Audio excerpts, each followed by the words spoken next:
జీవితాలు కొట్టుమిట్టాడుకోవడానికి అవకాశం ఉంటుంది. దాన్ని మీరు గమనంలోకి తీసుకొని ఎట్టి పరిస్థితుల్లో, ఎందుకంటే మనం చాలా మంది ఉద్యమ నేతలను చూసాం, దళిత బహుజన వర్గాలకు నాయకత్వం వహించినటువంటి నాయకత్వాన్ని చూసాం.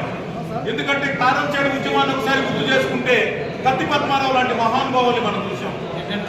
కానీ ఈ తర్వాత తరంలో ఇక దళిత ఉద్యమాల కోసం పోరాడేటటువంటి నాయకత్వం ఈరోజు పొరబడిందని చెప్పాల్సిందే. అంబేద్కర్ ఆలోచన విధానాన్ని ముందుకు తీసుకువెళ్లే దాంట్లో ఈనాడు ఏకైక నాయకుడు ఎవరన్నా ఉన్నారంటే భారతదేశం మొత్తం మీద పద్మశ్రీ మందాకృష్ణమాది గారు మాత్రమే అనేటటువంటి మనం గమనించాలి. ఆయన నాయకత్వంలో రేపు తీసుకునేటటువంటి ఏ నిర్ణయానికైనా కూడా మనం కులాలకు అతీతంగా, మతాలకు అతీతంగా మనం ఆర్గనైజ్ కావాల్సినటువంటి ఆవశ్యకత మన ముందుంది.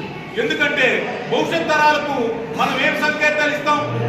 ఇప్పుడు మనం చర్చిల్లోకి వెళ్ళలేము, రిజర్వేషన్లు పొందలేము, హిందూ మతంలో ఉండాలంటారు, హిందూ దేవాలయంలోకి రానివ్వరు, హిందువుగా ఉండమంటున్నాడు, హిందూ దేవాలయాలకు వద్దంటున్నాడు. అదే క్రిస్టియన్ మతంలోకి మేము వెళ్తామా అంటే పో, అయితే ఈ రిజర్వేషన్లు వద్దంటున్నాడు. అంటే ఏది అనుకుంటే అది వాడు చేయగలుగుతున్నాడు. ఏ నిర్ణయం తీసుకోవాలంటే ఆ నిర్ణయాన్ని తీసుకుంటున్నాడు. రాజ్యాంగం 1950లో ఏ రిజర్వేషన్లు అంటే మతం మారితే రిజర్వేషన్లు లేదన్నారు. కానీ 56లో దాన్ని సవరించి బుద్ధిజాన్ని తీసుకొచ్చి ఎస్సీ రిజర్వేషన్లు పొందొచ్చని చేర్చారు. అంటే వాళ్ళ ఇష్టం, ఏది కావాలంటే చేయగలుగుతున్నారు. కానీ మనం మాత్రం ఎక్కడేసిన గొంగళంటే ఏసిన వద్దే ఉన్నాననేటటువంటి చందంగా జీవనం కొనసాగిస్తాం.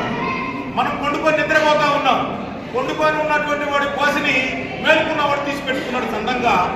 ఈ రోజు పరిస్థితి ఏమైందంటే మనం నిద్రావస్థలో మునిగి తేలుతా ఉన్నాం. మన హక్కుల్ని, మనకు రావాల్సిన రైట్